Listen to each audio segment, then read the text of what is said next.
예수님께서 제자들을 갈릴리 호수에 배 타고 건너가게 하셨어요. 항상 제자들과 예수님은 거의 같이 배를 타고 함께 이동하셨는데요, 이날만큼은 참 이상하게도 예수님께서 전과 좀 다른 행동 방식을 보여주셨습니다. 5천 명이나 되는 사람들에게 오병이어로 그들의 줄인 배를 채워주시는 기적을 베풀어 주셨거든요. 그리고 나서 예수님의 말과 행동도 좀 평소와 다르고 상식적으로 이해가 되지 않습니다. 왜냐하면 예수님께서 오병이어로 5천 명을 먹이실 때 직접 다 나눠주신 게 아니고 제자들에게 맡기셨잖아요. 그래서 그 오병이어를 떼어서 제자들의 손에 주시고, 제자들은 떡과 물고기를 가지고 50명씩 둘러앉아 있는 사람들에게 나눠주는데요, 나눠줘도 안 없어지고 나눠줘도 안 없어지고, 먹어도 안 모자라고, 먹어도 배가 부르고, 막 놀라운 일이 벌어진 거예요. 제자들이 막 신났어요. 야, 세상에 오늘 내려가면 만일에 우리 교회 밥이 없다고 생각해 보세요. 햇반 10개밖에 없는데 한 셀당 햇반 하나씩 드리고 이걸 가지고 나눠 드십시오. 근데 셀 리더가 햇반을 받아가지고 한 숟갈씩 퍼줘도 안 없어지고, 한 숟갈을 퍼줘도 배가 부르고, 먹어도 안 없어지고, 셀 리더들이 얼마나 신나겠어요. 그래가지고 다 먹고 난 것을 또 박박 긁어보니까 각각 햇반을 하나씩 긁어 모아가지고 있으면 너무 재밌어갖고 신날 거예요. 그래서 제자들이 아직도 하루 종일 일을 했어도 지치지 않고, 야, 예수님이 감사기도 하고 예수님의 손에서 나눠주니까 이게 물고기 2마리, 보리떡 5개가 결코 모자라지 않구나, 막 놀라운 기적을 체험했는데요, 예수님께서 야, 제자들 다 배 타고 빨리 떠나고 5천 명의 사람들은 내가 혼자서 다 해산시킬 테니까 걱정하지 말고 배 타고 빨리 가라. 그러니까 제자들이 약간 어리둥절했지만 하루 종일 힘들었는데 잘 됐다, 예수님 혼자서 알아서 하신다니까 우리는 배 타고 가자. 그래서 저녁 때가 돼서 배 타고 떠났거든요. 그런데 왜 예수님께서 이런 시츄에이션을 만드셨는가를 우리가 주목하는 것이 되게 필요합니다. 우리는 예수님이 하나님의 아들이신 것을 믿습니다. 여러분 믿으십니까? 그런데 하나님의 아들이신 예수님께서 이 땅 위에 인간의 몸을 입고 오신 것도 여러분 믿으십니까? 예수님은 완전한 사람이셨고 완전한 하나님의 아들이셨거든요. 그런데 그 사실을 동시에 다 믿는 것이 그렇게 쉬운 것은 아니에요. 왜냐하면 세계의 많은 문화나 역사나 종교를 보시면 신이 인간의 모습으로 나타나는 경우는 많이 있습니다. 동양의 종교에도 있고 서양의 그리스 헬라 신화를 보셔도 뭐 제우스니 무슨 비너스니 뭐 여러 가지 미의 여신, 무슨 전쟁의 신, 뭐 바다의 신들이 인간의 형상을 가지고 가끔 나타나는 일들을 신화로 이야기하고 있습니다. 게다가 그 신화에 나오는 인물들이 또 인간을 사랑하기도 하는 경우를 볼 수도 있고, 심지어 결혼도 하고 자식도 낳는 경우도 있는데요. 하지만 저는 그리스 로마에 나오는 신들과 그 신들이 인간을 사랑한 것은 하나님이 우리를 사랑하시는 사랑과 전혀 차원이 다르다고 생각합니다. 그리스 로마의 신화에 나오는 신들의 사랑은 자기 자신의 신격을 전혀 포기하거나 손해보는 일이 없고요, 게다가 그들의 사랑은 철저하게 에로스의 사랑이에요. 그냥 육체의 만족과 아름다움을 누리기 위한 그런 사랑일 뿐이지, 하나님의 아가페 사랑과 같이 아들을 희생의 제물로 내어주셨을 뿐만 아니라 하나님과 동등 되신 그 아들이 철저하게 100% 인간의 모습으로 이 땅에 오신 것은 그리스 로마 신화나 그 어떤 신들의 이야기와 신화 속에서의 성신 사건과는 비교조차 할 수 없다고 생각합니다.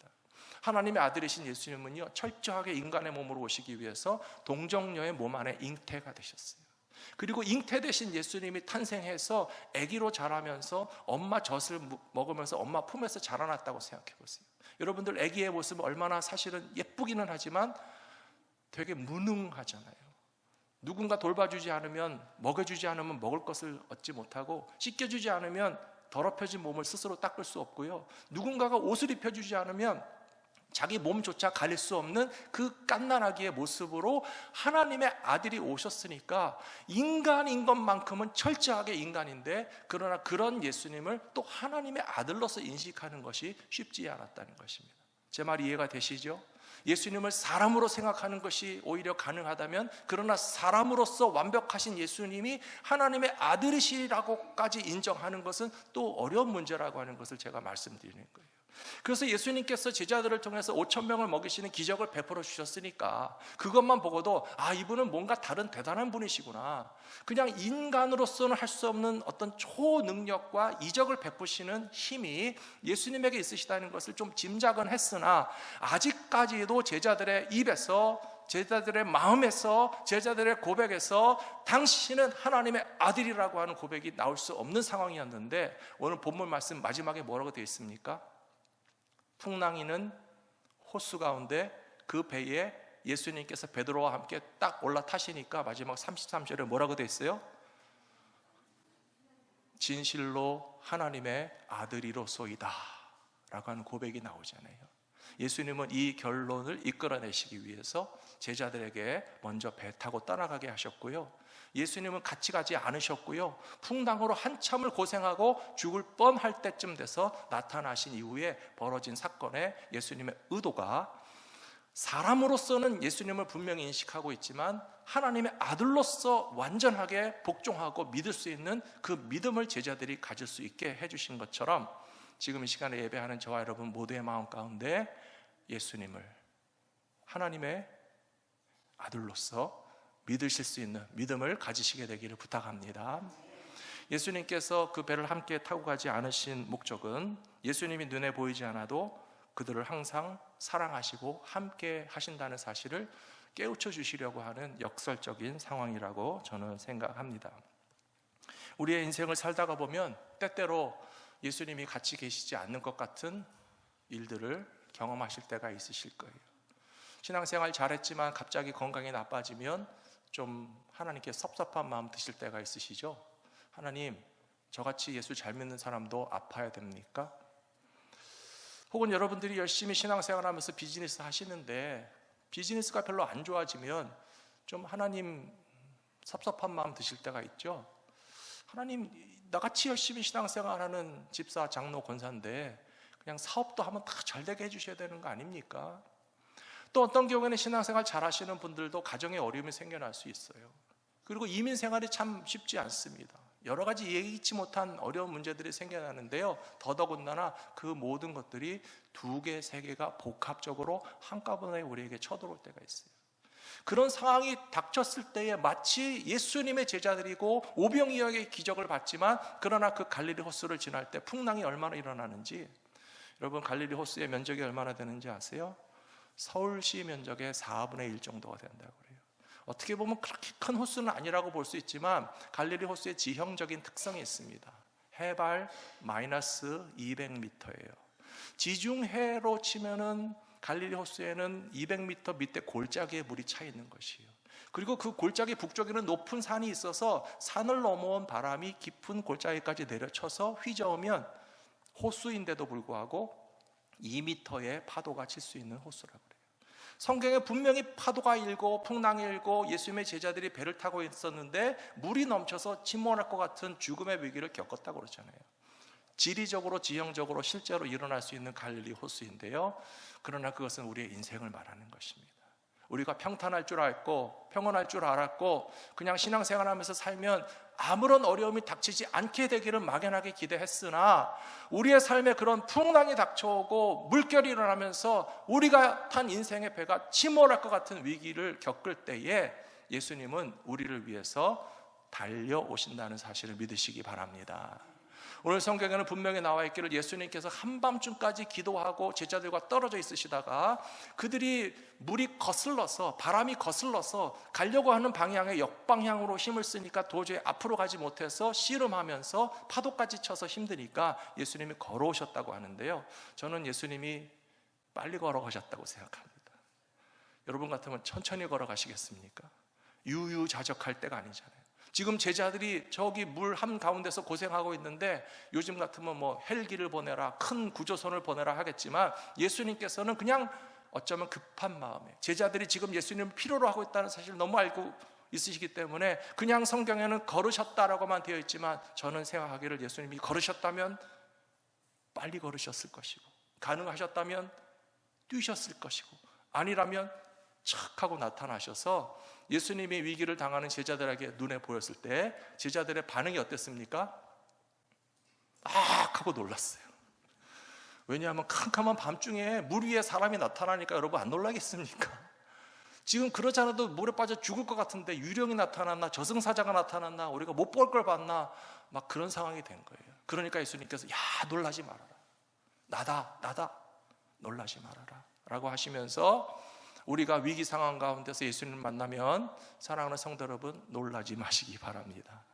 예수님이 우리에게 달려오시는 것을 믿으시기 바랍니다. 우리를 도우시기 위해서 예수님이 착 나타나실 것을 믿으시기 바랍니다. 우리가 놀란다 할지라도 나니 놀라지 말아라 라고 말씀하실 때에 우리가 그 다음에 나타나야 할 반응은 베드로와 같은 믿음이라고 생각합니다. 저는 오늘 베드로를 바라보면서도 좀 이상하고 재미있다고 생각하는 게요, 이상한 반응을 일으켰어요. 뭐냐 하면 예수님이 나타났다고 생각하면 배를 꼭 붙잡고, 저 같으면 배 안에서 배를 꼭 붙잡고, 아, 예수님 맞으세요, 빨리 오셔서 지금 우리 배에서 큰일 났으니까 우리를 좀 건져주세요, 그러지 않겠습니까? 근데 베드로가 이상한 말을 했어요. 예수님 맞아요? 예수님 확실해요? 그럼 내가 걸어갈게요. 이 세상에 이런 사람이 어디 있어요? 여러분 같으면 그렇게 하시겠습니까? 예수님이 물 위에 계시는데 예수님이 확실하면 나도 배에서 내려서 예수님 앞에 걸어가겠다고 하는 말을 할 사람이 세상에 어디 있느냐는 거예요. 참 놀랍게도 예수님은 베드로의 그 믿음을 기뻐하셨어요. 허락하셨어요. 베드로가 배에서 내려서 물 위를 걸어서 예수님 앞에 올 수 있게 하셨다는 거예요. 그것이 오늘 우리에게 가르쳐 주시는 중요한 영적인 메시지가 있다고 저는 생각합니다. 성경에 보시면 출애굽한 이스라엘 백성들이 홍해바다를 건넜어요. 그들이 40년 광야를 통과한 다음에 또 물을 한 번 더 건넜는데 요단강을 건너서 이제 가나안 쪽으로 들어갔습니다. 많은 성경학자들은 말하기를 이 이스라엘 공동체가 출애굽해서 홍해를 건너는 놀라운 체험을 한 것이 그들에게 굉장히 신앙적이고 영적인 중요한 체험이 되었었고, 그 다음에 그들이 또 요단강을 건너면서 한 번 더 어쩌면 그들의 부모와 그들의 앞선 세대들이 겪었던 신앙적인 체험이 계승되어서 다음 세대, 광야에서 어려서 자라났던, 태어나서 자랐던 이제 가나안 땅에 들어가게 되는 신세대들이 또 한 번 그들의 부모들이 경험했던 놀라운 기적뿐만 아니라 믿음의 체험을 하게 됨으로써 하나님의 백성들의 공동체로서 거듭나는 데 있어서 요단강을 건너간 것이 굉장히 중요한 사건이라고 얘기하는 것입니다. 히브리서 말씀해 보시면 홍해를 건넌 사람들을 가리켜서 홍해를 믿음으로 땅과 같이 건넜고 애굽 사람들은 시험하다가 빠져 죽었다라고 되어 있어요. 저는 생각해 보는데요, 우리 앞에서 홍해바다가 갈라지면 과연 모든 사람들이 신나게 건너갈 수 있을 것인가? 여러분 어떠세요? 그냥 우리 앞에 바다가 있고 뒤에서 이 애굽의 군대들이 쳐들어오는데 뒤로는 싸우지 못하겠고 앞으로는 물이 막혀 있으니까 진퇴양난이잖아요. 근데 어떻게 모세가 탁 막대기를 들고 기도하니까 갈라졌는데 바다가 갈라졌다고 해서 과연 다 통과해 갈 수 있겠느냐는 거예요.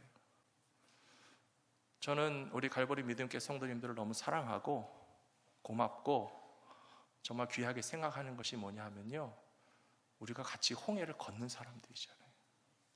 우리가 요단강을 함께 걷는 사람들이에요.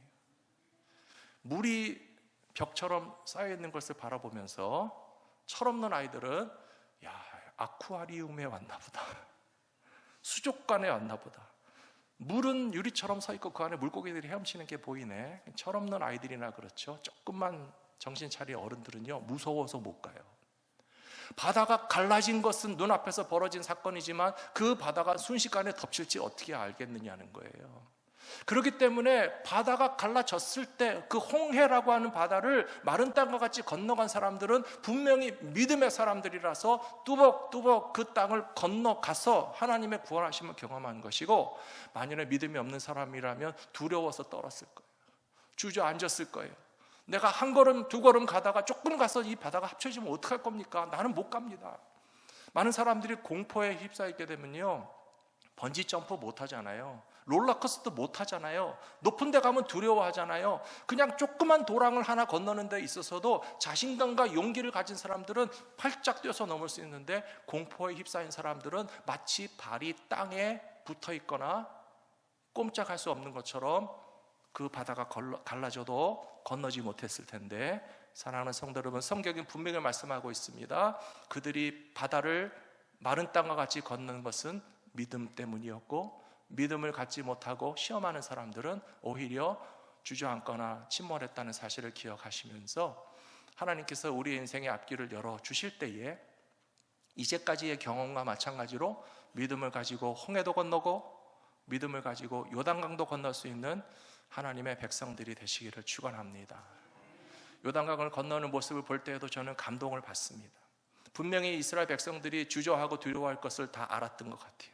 그래서 제사장들이 법궤를 메고 제일 먼저 그 요단강이 흘러내리는데 첫 발자국을 첨벙 디뎠어요. 봄철에 요단강에 물이 제일 많다고 그럽니다. 겨울에 비가 와서 많이 흐르죠. 지난 겨울에 캘리포니아에도 비가 많이 왔어요. 마른 강이 물이 넘치는 걸 우리 분명히 봤습니다. 게다가 겨울에 산 위에서 눈이 쌓였다가 역시 그 눈이 녹으면서 봄철에는 굉장히 물이 수량이 많아지기 때문에 평소 같으면 물이 적고 말라서 쉽게 건널 수 있는 강 같아 보였지만 그때는 못 건넌다는 거예요. 제가 재밌는 사실 하나 가르쳐 드릴게요. 요단강물이 멈추는 일들이 가끔 있었다고 합니다. 왜냐하면 그 강물이 많아져서 물이 많아지다 보면 중간에 쌓인 어떤 중간에 그 굽이굽이 치는 데를 탁 쳐가지고 산사태가 일어나면 그 산사태가 물을 탁 막아서 잠깐 멈추는 경우는 있지만 위에서 내려오는 물들이 계속 또 쌓이니까 그 산사태가 내려와서 막혔던 강물을 또 갑자기 확 뚫고 내려와서 또 쏟아져 내린다는 거예요. 여러분 같으면 그런 강물을 잠깐 멈췄다고 쉽게 건너갈 수 있겠어요? 겁나잖아요. 물이 흐르다가 멈췄다가 더 물이 많아졌다가 순식간에 또 갑자기 쏟아져 내리는 것 같아 보이면 두려워서 내딛지 못할 거예요. 근데 하나님께서 모세에게 말씀하시기를 12지파 대표들이 먼저 들어가고 돌멩이 하나씩 들고 나오고 그 다음에 제사장들은 첫 발자국을 디딘 후에 물이 점점 멈추기 시작한 후에 그 강의 한 복판에 끝까지 서서 모든 백성들이 다 건너가도록 끝까지 하나님의 말씀, 법궤를 붙잡고 그 백성들을 위해서 영적인 지도자들은 버티고 있다가 모든 여자와 어린아이들과 짐승과 재산이 다 건너간 다음에 그 다음에 하나님의 제사장은 맨 마지막에 건너가라. 사랑하는 성도 여러분, 이것은 분명히 어떤 양동작전이 아니고요, 도하작전이 아니고요, 어떤 테크놀로지를 통해서 강을 건넌 것이 아니고요, 믿음으로 요단강을 건너는 공동체의 체험을 하게 되었던 것처럼 우리들이 그런 믿음으로 나아갈 때에 우리 인생을 지키시고 보호하시는 하나님을 만날 수 있고 예수님을 경험할 수 있는 주님의 백성들이 다 되실 거라고 저는 믿습니다. 그렇다면 베드로가 이제 배에서 내려서 물결 위를 걸어갔는데요. 그렇다면 그 배라고 하는 것은 우리에게 무엇을 상징하고 또 물결 위를 좀 걷다가 왜 베드로는 물에 빠졌을까? 그 이야기를 좀 해드리려고 합니다. 배라고 하는 것은요, 일단 당장은 우리의 현실에 뭔가 의존하고 있는 굉장히 현실적인 어떤 작은 도움이라고 생각하시면 좋습니다. 우리는 대개의 경우에 우리의 삶에 그냥 아주 완벽한 도움은 되지 않지만 그러나 약간의 의지할 수 있는 대상이 있다면 그걸 쉽게 포기하지 못합니다. 지금 분명히 제자들은 그 갈릴리 호수에서 풍랑이 너무 심해서 이 배에 타고 있지만 그러나 배에 타고 있어도 빠져 죽을 것 같다라고 하는 공포심에 휩싸여 있었잖아요. 그런데도 불구하고 예수님이 앞에 나타나셨는데 예수님에게 집중하지 못하고 그냥 그래도 어떻게 이 배라도 그냥 붙잡고 있어야 되지 않나 그런 생각하고 있는 거예요. 여러분들 그런 이야기 들어보셨어요? 한국에서 요새 그런 말 하던데요, 이불 밖의 세상은 너무 위험해. 그런 말 들어보셨죠? 저는 어렸을 때 우리 집도 좀 추웠고 저희 시골 이모님 댁이 되게 추웠어요. 진짜 초가집이었어요. 그래서 저 운목에는 화로가 있었고요, 그 다음에 창문은 창호지 종이 한 장이었어요. 근데 저는 또 어린 그 조카가 왔다고 아주 뜨끈뜨끈한 아랫목에다가 재워주셨는데요, 등짝은 뜨겁고 두꺼운 솜이불을 깔고 덮고, 근데 입김은 콧김과 입김은 하얀 김이 서릴 정도로 방안이 추웠어요. 겨울방학 때 가면.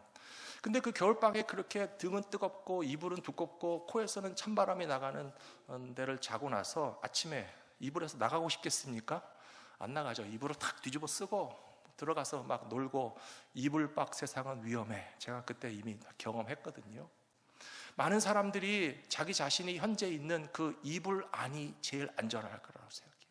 예수님의 제자들도 배 안에 있는 것이 더 안전할 거라고 생각해요. 그러나 베드로만큼은 아니다. 우리가 배에 있어봤자 이 배가 우리 안전을 지켜주지 못한다는 것을 이미 경험하지 않았느냐. 우리 눈앞에 예수님이 물 위에 계셔도 예수님을 향해서 나가는 것이 더 최선의 길이라는 깨닫고 예수님 맞아요? 예수님 확실하시다면 저에게 물 위로 오라고 하십시오. 제가 가겠습니다. 사랑하는 성도 여러분, 우리의 인생에 이와 같은 담대함으로 나갈 때 예수님이 기뻐해 주시고 물 위로 걸어갈 수 있는 능력도 허락해 주실 거라고 믿습니다. 근데 안타까운 것은 베드로가 그 집중력이 오래가지 않았다는 거예요. 몇 걸음 가다가 바람이 불므로 그 물결을 바라보다가 베드로가 쑥 물속에 빠졌잖아요. 그럼 예수님께서 또 소리를 지르면서 주여 나를 건져주소서라고 할 때 예수님께서 손 내밀어 건져주시면서 하시는 말씀이 뭐라고 되어 있죠? 어찌하여 의심하느냐, 그렇게 되어 있어요. 저는 이 말씀을 지켜보면서 우리가 깨달아야 될 것은 예수님에게 집중하는 것이 얼마나 중요한가라고 하는 것을 오늘 생각하게 됐어요. 여러분, 올림픽에 가면 우리 한국 사람들이 양궁을 되게 잘하거든요. 세계 최고의 양궁 실력을 한국 사람들이 갖고 있어요. 그래서 웬만하면 아시안게임이나 올림픽에 나가서 금메달을 못 따오는 경우가 없습니다. 하지만 요즘에 세계적인 이 양궁 실력이 되게 높아졌고요. 또 한국 선수 출신이 각국에 가서 다 감독을 하고 코치를 하기 때문에 다른 나라 선수들도 한국 코치 감독에게 한국식 양궁을 다 훈련 받아가지고 실력이 되게 다 높아졌어요. 그러니까 그냥 한국 사람만 나간다고 다 이기는 것은 아니에요. 근데 그 양궁 선수들이 하는 얘기가 있잖아요. 마지막 승리의 한 발을 쏘기 위해서는 관역에 집중해야 된다는 거예요. 만일에 그동안 비슷한 실력으로 아직까지 금메달이 확정되지 않은 채 서로 시합하고 있다면 분명히 그 선수의 멘탈도 흔들리게 될 거예요. 내가 지난번에 왜 실수해서 10점을 못 맞히고 7점을 맞췄을까? 그리고 다른 나라 선수도 꽤 잘해서 계속 나보다 9점, 8점을 쏘고 있는데 내가 과연 마지막 10점을 쏴서 역전할 수 있을까? 그런 생각하고 있지 않겠어요? 혹은 바람이 분다든지 남의 나라에서 경기를 하면 자꾸 한국 사람들에게 회방하는 소음을 낸다든지 하다못해 지나가는 새 한 마리를 봐도 집중이 흐트러지면 10점 맞추기 쉽지 않아요. 근데 그 선수가 정말 다른 모든 것에 주목하지 않으면서 방금 전에 실수했던 것 혹은 어떤 방해가 있는 것, 그런 것들, 악조건들을 다 제쳐놓고 정말 그 마지막 10점 중앙에 있는 관역에 집중해서 바라보다 보면 그 10점 관역이 좀 크게 보이는 순간이 있다고 그러잖아요. 그때 이제 시위를 탁 놓으면은 10점에 탁 날아가서 만점을 맞고 역전해서 금메달을 따는 건데요. 제가 지금 운동 경기에 말씀드리는 게 아니에요. 예수를 믿는 사람들이 예수님께 집중하지 못한다는 거예요. 많은 사람들, 여러분들의 시야 가운데 과연 예수님이 항상 보입니까? 혹시 우리들의 관심과 시야 속에서 예수님이 보이기보다는 자꾸 나의 실패와 나의 문제와 나의 부족함이 더 크게 보이지 않습니까? 혹은 이것이 내 문제가 아니라면 우리가 살고 있는 이 시대가 너무 악하고 폭력이 많고 재난이 많고 경기는 다 나빠지고 주변에 있는 많은 사람들은 다 무질서 혼란 가운데 살아가서 이런 많은 디스트랙션 가운데서 나를 자꾸 흐트러지게 하는 것 때문에 신경 쓰다 보면요, 우리 마음은 무거워지고 힘들어지는데요, 예수를 믿는 사람들이 지금 우리가 예수님에게 포커스해야 되지 않느냐는 거예요. 운동하는 사람도 마지막 10점 만점의 중앙을 맞춰서 역전해서 금메달을 따기 위해서는 다른 모든 것들에게 신경을 뺏기지 않고 예수님을 바라보듯이 그 관역의 중앙을 바라봐야 되는데, 우리 예수를 믿는 사람들이 그렇게 주님에게 집중하지 못한 채 다른 것 때문에 분산이 되고, 다른 것 때문에 기운이 빠지고, 다른 것 때문에 불평이 일어나고, 다른 것 때문에 부정적인 생각에 사로잡혀 있다면 우리를 구원하기 위해서 찾아오신 예수님을 어떻게 만날 수가 있겠습니까? 사랑하는 성도 여러분, 베드로에게도 그 순간은 어쩌면 짧았어요.